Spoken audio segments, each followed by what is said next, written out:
Thank you so much for joining us tonight.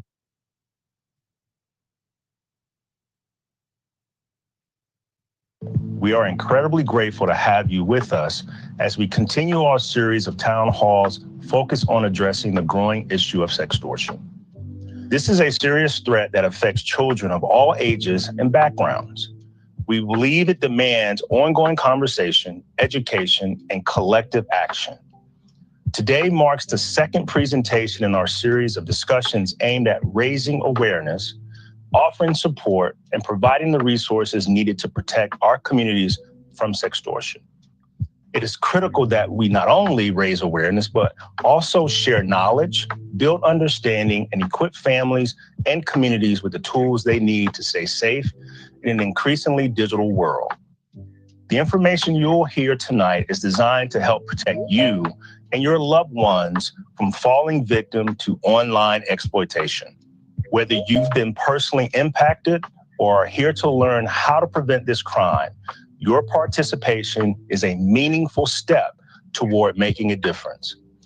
This crime often begins when young people believe they are communicating with someone their own age who is interested in a relationship or with someone offering something they want or need.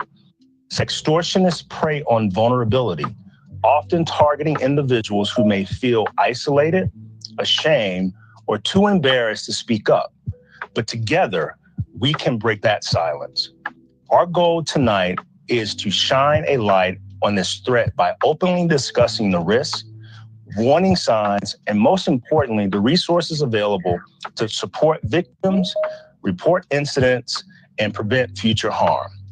We're joined tonight by subject matter experts from the Detroit field office who covers the west side of the state and will share their knowledge and real-world experiences. Thank you again for being here. Together, we can raise awareness, provide support, and take meaningful action against sextortion. And now, I'd like to turn it over to Assistant Special Agent in Charge, Rebecca Marriott, to lead us into the next portion of tonight's program.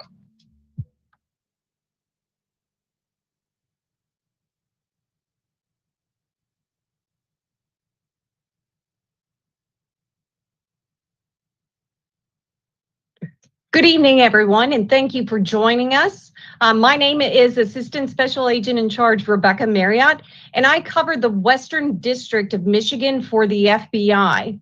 Our district covers 49 counties in the state of Michigan, which means we have a wide variety of federal violations that the FBI investigates.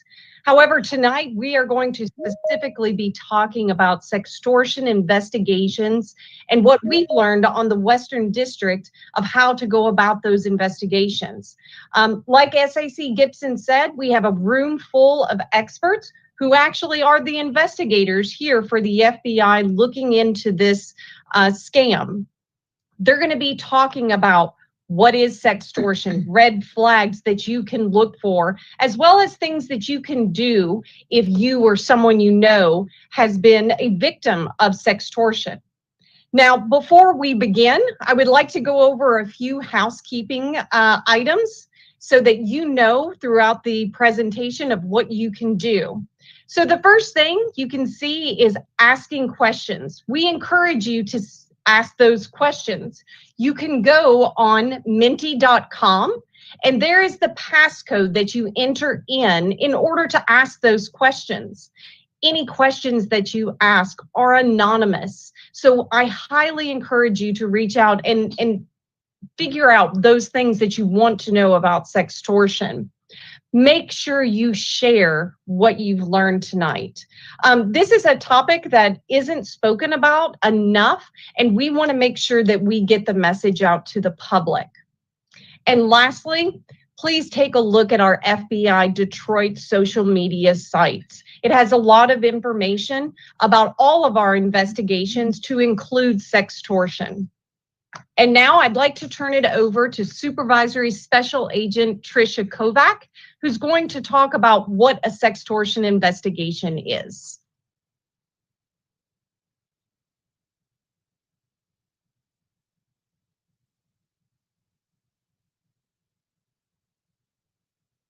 Good evening. So first, the question that a lot of people have is, what exactly is sextortion? So it is a newer term, and it comes from the term of extortion.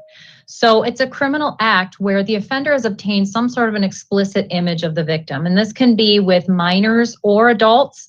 However, the FBI focuses mostly on cases with minors, so we will talk about a little bit later about some adult victims. Once they get that explicit image from their victim, they use that image to threaten them to get something from the victim, to scare them into that. They will share it with their family, with their friends, with people that they know, unless they get that thing back from the victim that they desire. Here in the Western District of Michigan, every week we receive a couple complaints of sextortions against minors. Some come in from other law enforcement agencies. Others come in through our main complaint operations center at 1-800-CALL-FBI or fbi.gov/tips. And the remaining few may come to us directly from the community. As soon as this tip is received, it is assigned to an agent who is responsible for making contact with the complainant or victim, which will include a parent or a guardian if they are a minor, to obtain all the information that the victim knows to help identify the subject. This process is coordinated with our victim specialist and forensic interviewer. Oftentimes, the victim specialist will accompany the agent to make contact with the victim. In certain cases, the interview will be given by our forensic interviewer, who is trained to interview child victims and witnesses of crime. There are two types of sextortion. First, there is the traditional or the sexually motivated. This is the offender who is seeking to just obtain more images and videos from their victim. They're typically going to be targeting females in the age range of 10 to 17 years old, and these aren't only minors. And I have had several victims who are males, so this is not exclusive to females. The victimization process can extend over a lengthy time frame, or it can happen quite quickly. Because they're using sextortion, they don't have to spend all the time to groom their victim. The offenders could be domestic in the US, or they could be overseas. The other type is the financially motivated. This is the one that's increasingly a huge problem for us that we're getting the most complaints about. This is the one where the offender is using the sextortion in order to threaten the victim to then provide money or gift cards. These victims typically are male between the ages of 13 to 17 years old. And we are getting older males as well, but they often don't cooperate as much with the offenders. And this victimization process is rapid, occurring within hours or minutes. The offenders are typically located overseas, but we have seen a few cases in the US, one of which is going to be spoken about later. With these types of financially motivated sextortions, there have been an alarming number of victim suicides, which has motivated us to be getting out into the communities and be educating the public about sextortion. What is important, regardless of the intent of the sextortionist, is that law enforcement contact is made with the victim as soon as possible to ensure their wellness. You may have seen cases featured in the media of victims who have taken their life due to being threatened once they shared explicit images of themselves and were threatened that those images would be posted to friends and family if the victim did not do what the sextortionist wanted. The FBI is investigating and working to indict a few dozen of these cases now. Their complexity and the location of the subjects in third world countries has made resolution difficult, but the FBI has been successful in obtaining extraditions, and several more are pending. In response to the devastation caused by these cases, agents and victim specialists working crimes against children cases have proactively gone out into schools and the community to educate minors how to protect themselves, and principals, teachers, social workers, school resource officers, and detectives how to assist a child when they become a victim. Immediately after victimization is the most vulnerable time for the child, and in too many cases, the time between victimization and when they decide to take their life has been hours. So the FBI is working to get the message out that there is help. The child is not at fault, and to prevent this from happening to other children, hence why we're here speaking to all of you today. The victim's wellness is our first priority, and then we work with them to obtain everything we can about the subject. Social media accounts, phone numbers, email addresses, money transfer accounts, whatever was provided or used while the subject communicated with the victim. Once we have that information, our agents and analysts go to work identifying account holders and obtaining content from the accounts to identify the subjects and their co-conspirators. As the following speakers will tell you, sometimes those subjects are in the US, and many times they are not, particularly if they're doing this to get money. So if our message that we are delivering you today doesn't get to a child and they become a victim, what can they do? Ideally, they will tell someone. I am surprised and impressed with the number of minors who have gone to our FBI.gov/tips line and reported their own sextortion. Too often, their parents do not even know about it yet, but the child's wherewithal and bravery to take that step is incredible. The person that child trusts to bring this information needs to know what to do next. That step is to go to law enforcement. I mentioned that FBI in Western Michigan receives a few complaints of sextortion a week, but we know that the victimization is likely 10 times that. If a child is coming forward from one area, it is guaranteed that over a dozen more have been victimized, and they've either dismissed it and moved on or aren't telling anyone and are struggling with anxiety and fear. The sextortion efforts strike in geographic clusters, as a sextortionist will come upon a friend group and prey upon several minors, working to convince them that somehow they know them and build their trust to obtain explicit images. In addition to telling someone, which hopefully includes their parents or guardians, the child needs to not do what they instinctively want to do, delete everything. What happened is embarrassing and shameful, and to get it out of the victim's life also means to delete all of it from memory, the pictures and the chats. I'm here to tell you, do not do that. If a child comes to you that this has happened, or if this happens to you, do not delete anything. The FBI needs all of it. The chats and pictures are evidence. The chats give social media platforms, account IDs, phone numbers, and emails. We need all of that to start our investigation.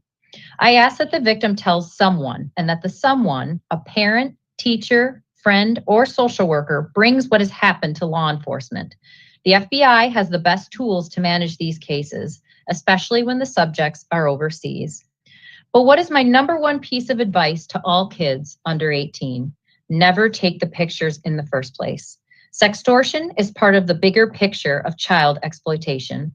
Just following that simple rule and not engaging with people they don't know will save them from so much drama and grief. There are so many child predators out there, and they are working to get access to kids in any way they can. We want kids to recognize their value and realize that no one can have a part of them in that way. It's illegal, and it's a violation of their person. I look forward to you all hearing the real case information the following presenters have for you, as it will truly bring this issue to life and help you to understand the problem that sextortion has become and the harm it has caused so many victims. Next, you will hear from Special Agent Aaron Eastham, who will talk further about how victims become victims of sextortion.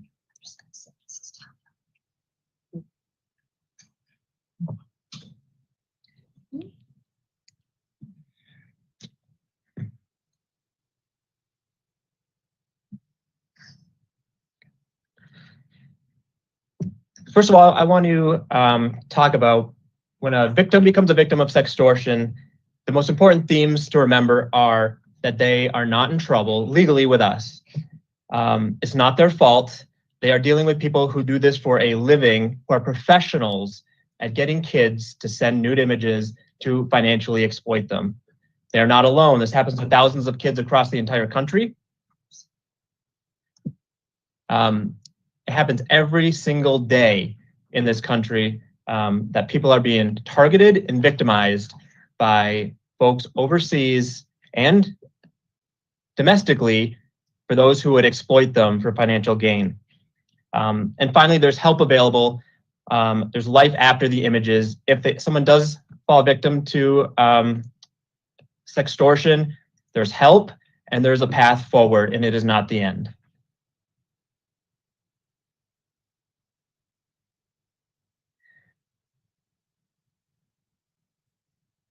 So first of all, if someone falls victim to the sextortion scam, the first thing we tell them is to stop communicating with the sextorter. Tell a parent or an adult they trust, ignore and block that sextorter. As long as they are communicating with the perpetrator, it will not stop.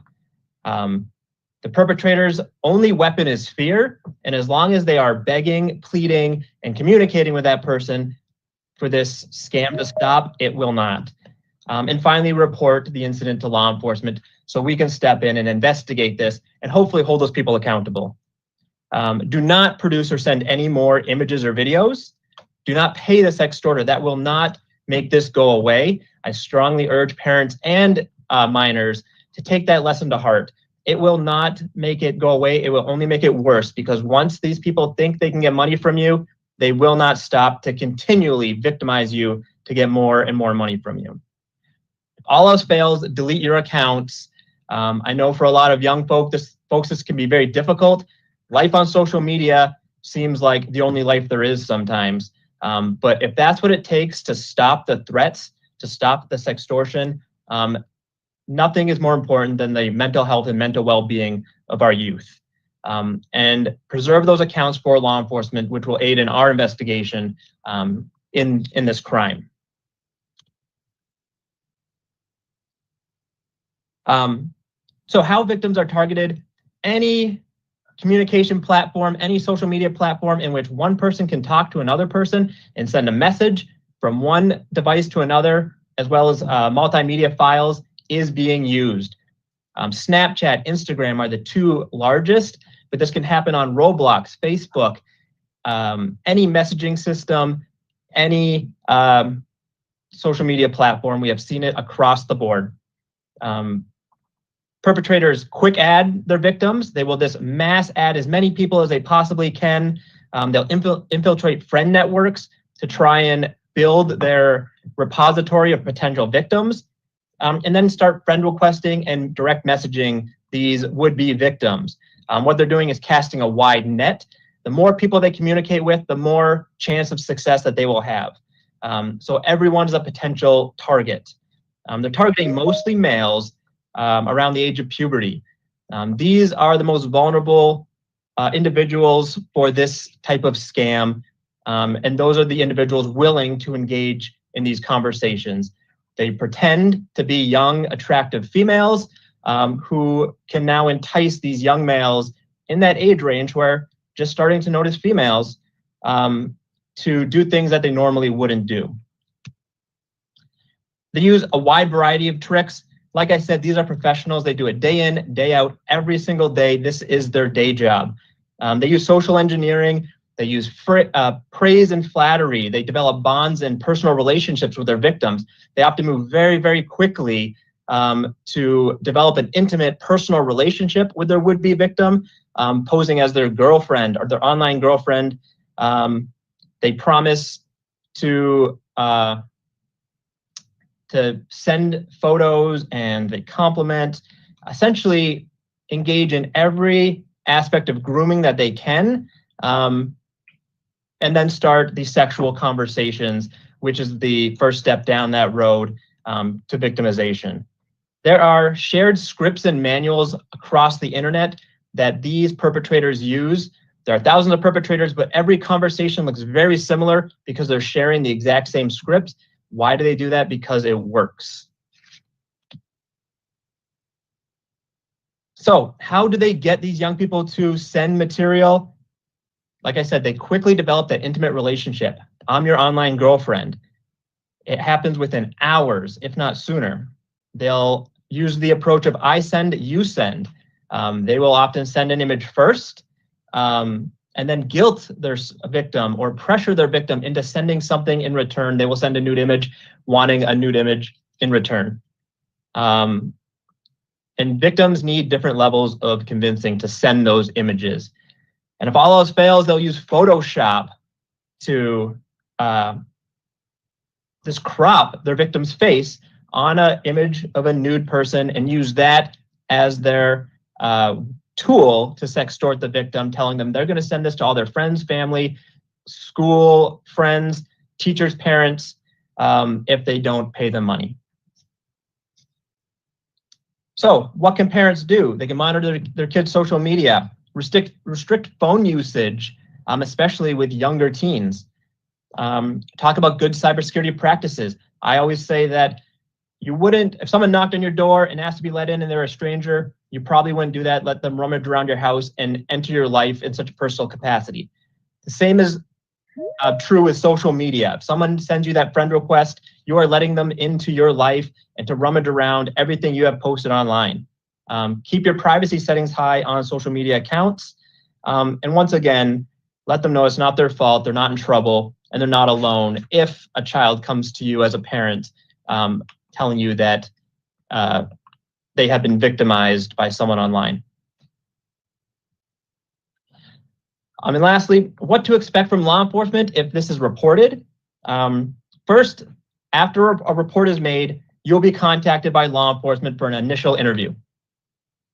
We'll gather information like what social media platforms were you using, what screen names, usernames, anything that can help us start an investigation and figure out who these people are. A follow-up interview may be appropriate with our child adolescent forensic interviewer, who is a specialized interviewer trained to talk to kids in an appropriate manner.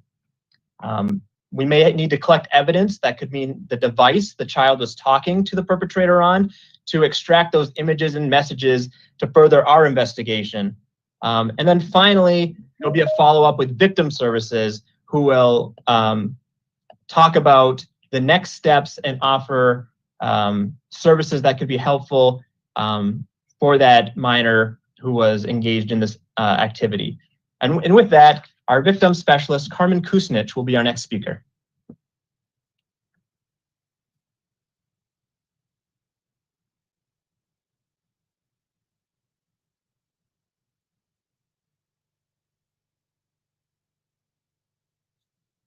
Okay. So as I said, my name is Carmen Kucinich, and I am working with victims of child exploitation on pretty much a daily basis. I get involved once, unfortunately, an incident has already taken place. I work to meet with every juvenile victim and parent that we are having an investigation into as far as the adult that was communicating with them. You heard us say they are not in trouble, and we say that more than once.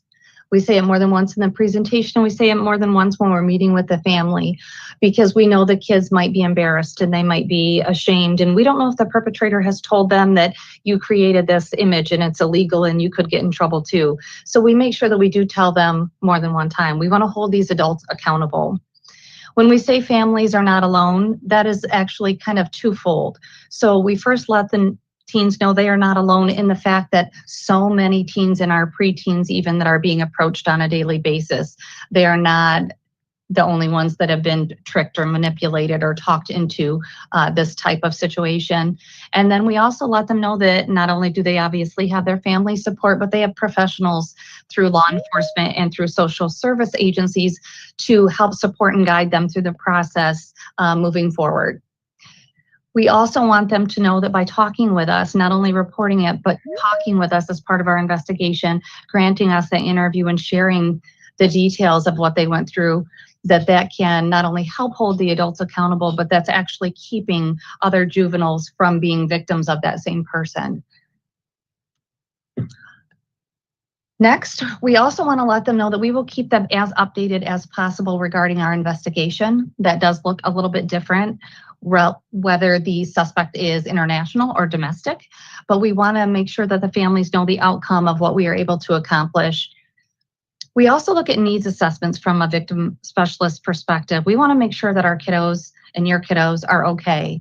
So we will look at anything from, do they need maybe local counseling? Do they just want educational materials? Could they benefit from some national resources that we'll talk about shortly? And then sometimes we are doing suicide assessments because, as we've alluded to, and you'll hear more about, some of our teens do end up taking their life as a result of sextortion. So we want to monitor that when we're meeting with the families as well.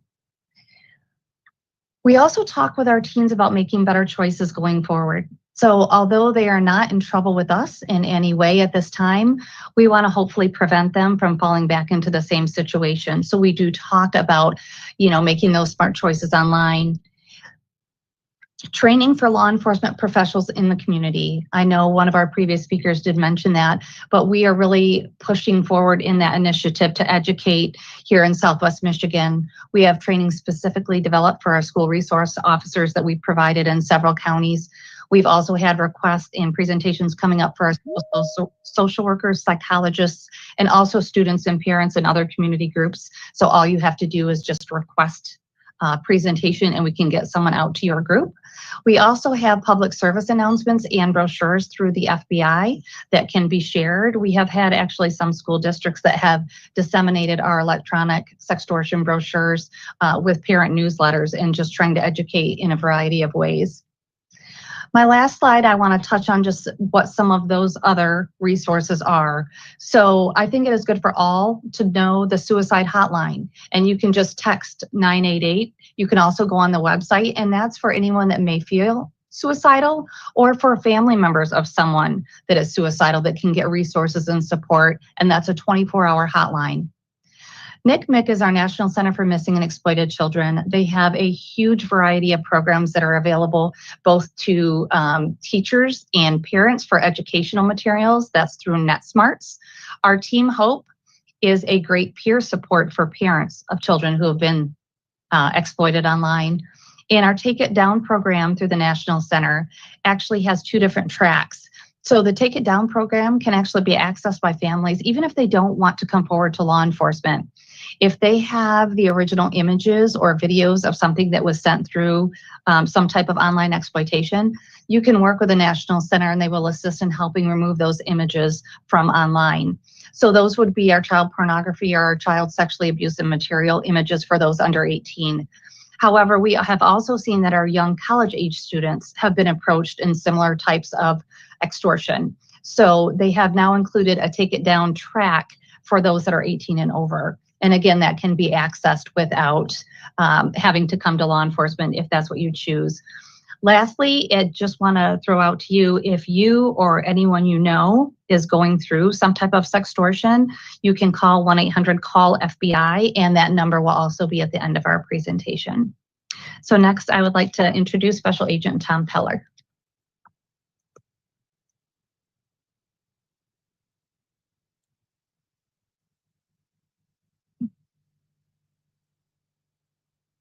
Hello, I'm Special Agent Tom Peller.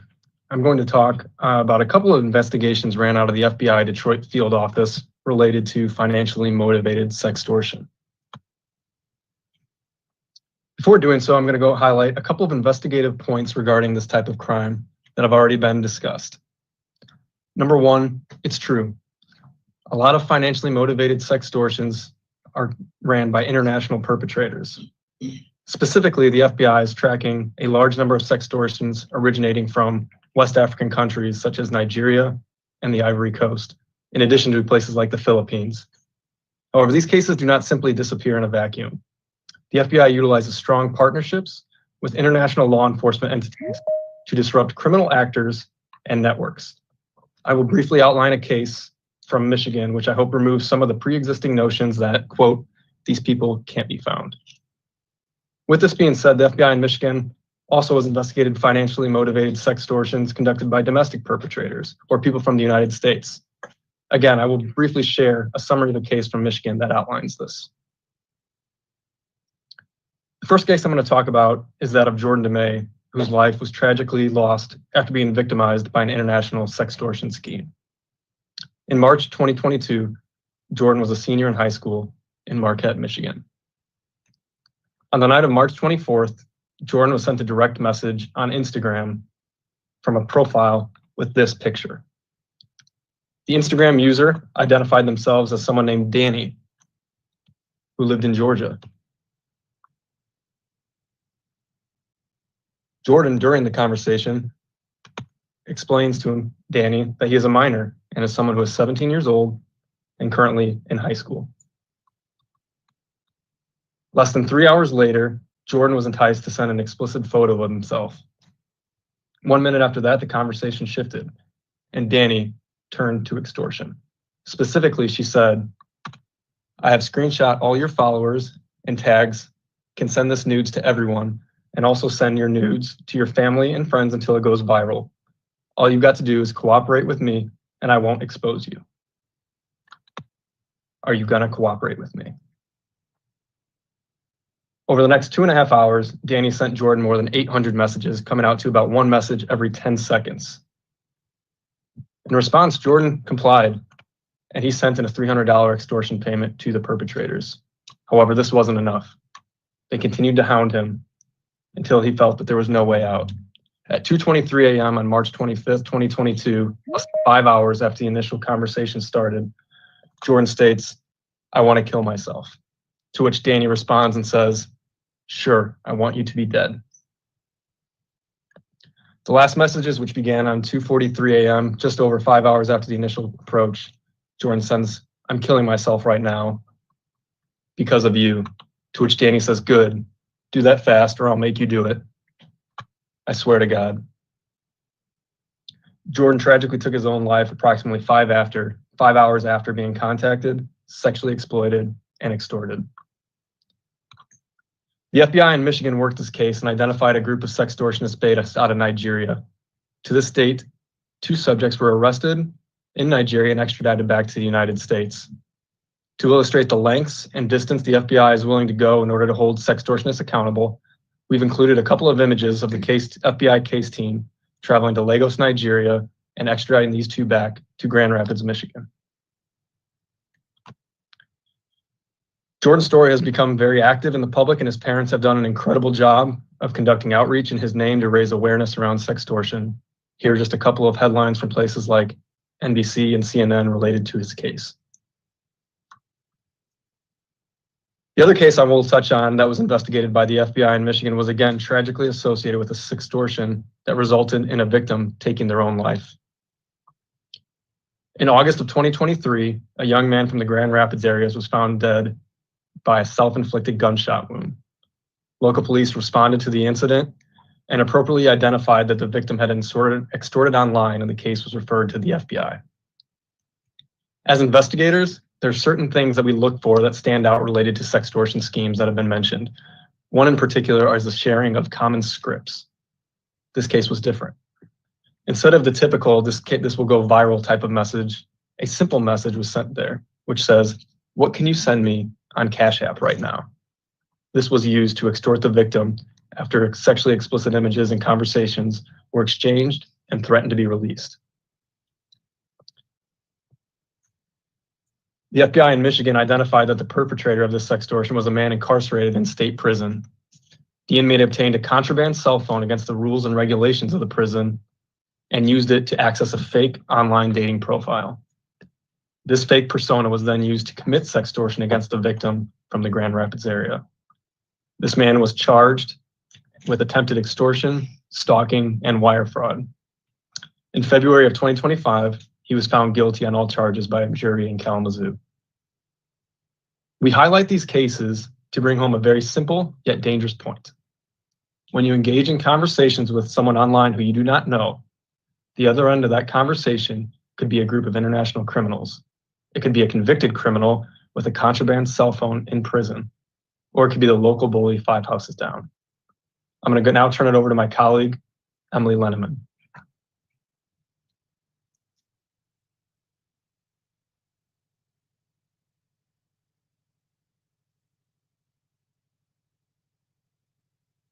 Good evening. We teach our children early on about the concept of stranger danger on the playground and other public spaces. It's just as important, if not more so, that we also have a conversation with our kids about sextortion and other online threats the second we allow them access to the internet. Stranger danger applies to the virtual playground as well. My fellow presenters and I are passionate about protecting our children against sextortion. We believe the very best safety tool is having a conversation with your children. Communication is key when it comes to awareness and prevention. We encourage you to talk to your children early and often about the dangers that lurk on social media platforms, gaming platforms, and private chat rooms. Talking about sextortion might be uncomfortable for some parents and caregivers, so we've taken the opportunity to provide you with some 30-second conversation starters. These are tools that you can use to start these conversations with your kids. And as we have stated before, remind your kids, if anything happens online, they should tell a trusted adult immediately. If someone convinces them to send a picture, they are the victim. Tell them they can always come to you for help. No matter how bad it seems, you will help them get through it. We also encourage you to share what you have learned today with other community members, your friends, family, coworkers. Any conversation that you have may just save a life. I'm going to turn it back over to my colleagues for closing remarks and questions.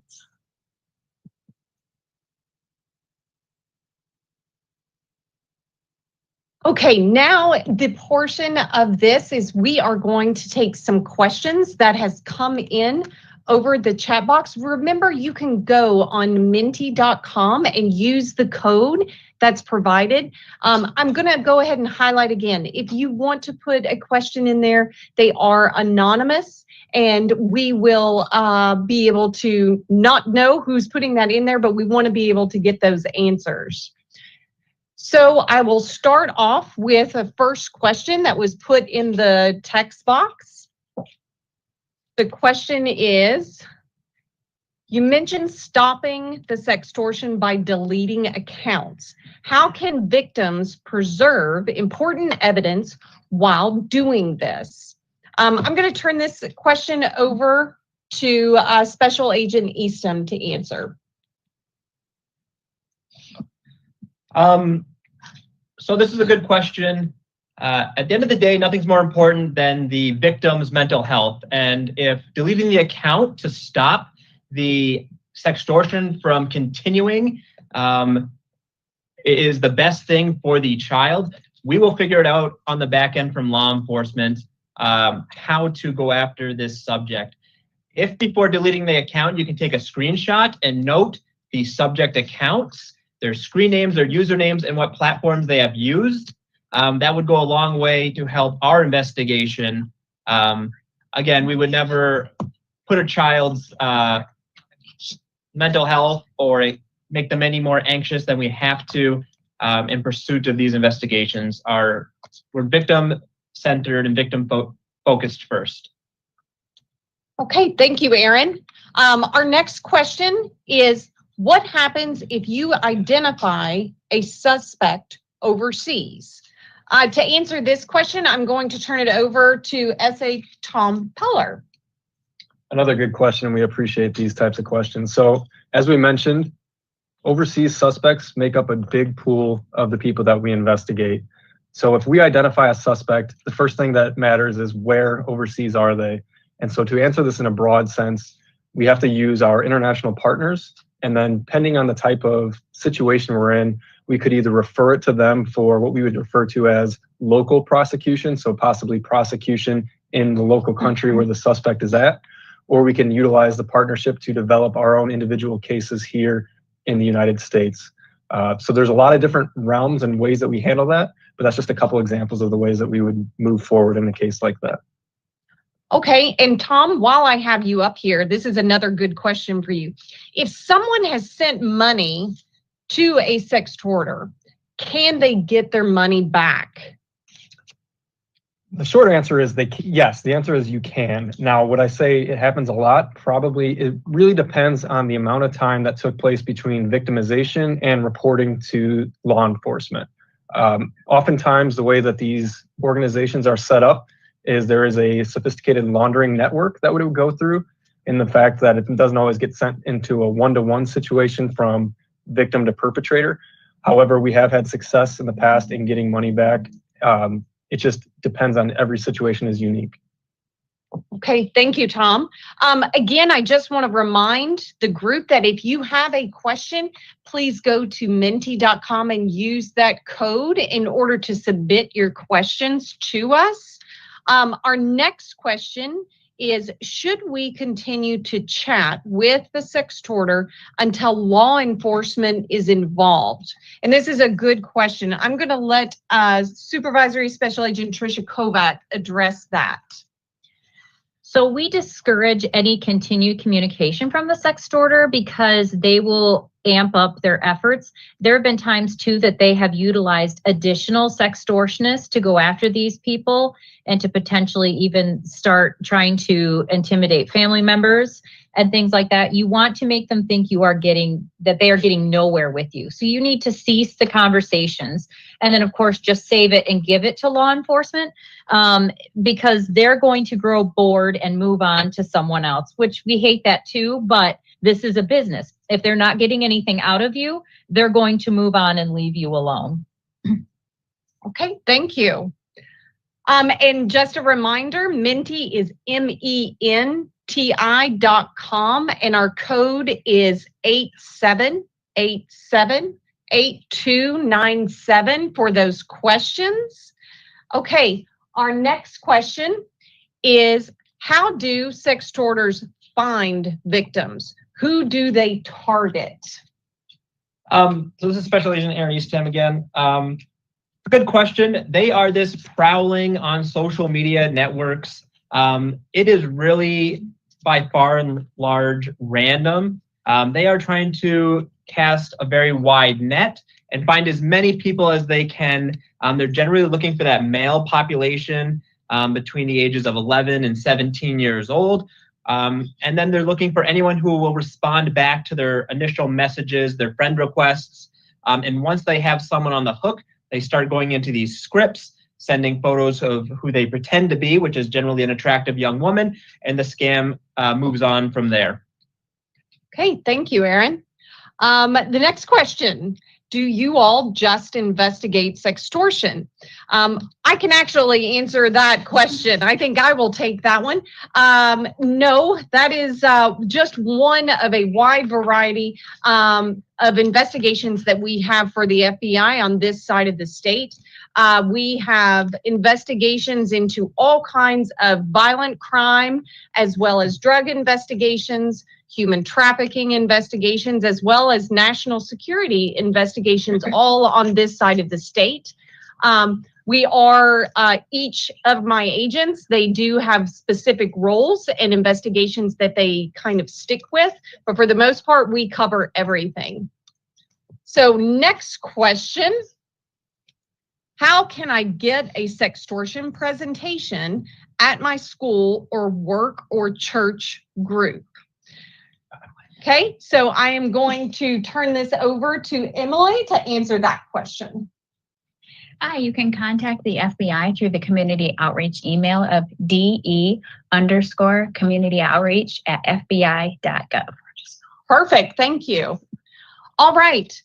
That is the last question that we're going to take for tonight. Again, I just want to thank everybody for joining us. We had a lot of people participating and the questions were really, really thoughtful tonight, and I appreciate that. Thank you all for joining us. And now I'm going to turn it over to SAC Gibson for closing remarks.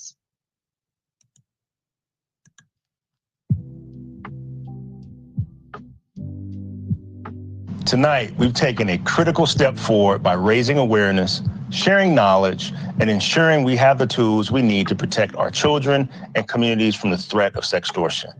This issue is real, and it's happening far too often here in Michigan. We can no longer allow these predators to instill fear, causing victims to suffer in silence and shame. When we speak up and stand together, we create a safer space for those who were victimized and provide valuable preventative resources. The FBI Detroit Field Office is committed in keeping this critical conversation going. Please share what you've learned tonight, support those who are struggling, and work together to stop this sextortion before it starts. On behalf of everyone here tonight, thank you once again for joining us, for listening, and for choosing to take action. Stay safe, stay informed, and let's continue to move forward together.